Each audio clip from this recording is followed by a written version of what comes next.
Hello, हाम्रोतिर चाहिँ आलु यत्रो यत्रो भएको छ है। हामी चाहिँ एकदम लेक पर्छ नि त, त्यही भएर अहिले चाहिँ यत्रो भइसकेको छ है।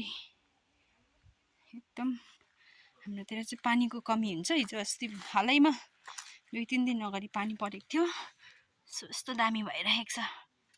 यो सबै आलुको फार्म हो, बारी हो डल्लै। हाम्रो चाहिँ घर अगाडि नै छ, यो टार बारी छ नि त, त्यही भएर हामीलाई चाहिँ टार घर भनेर चिन्छ।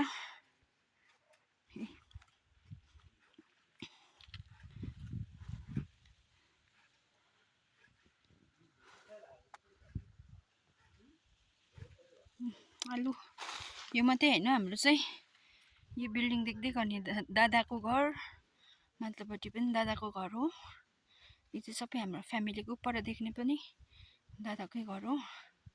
यो सबै हाम्रो फ्यामिलीकै घर हो। यो चाहिँ हाम्रो घर हो।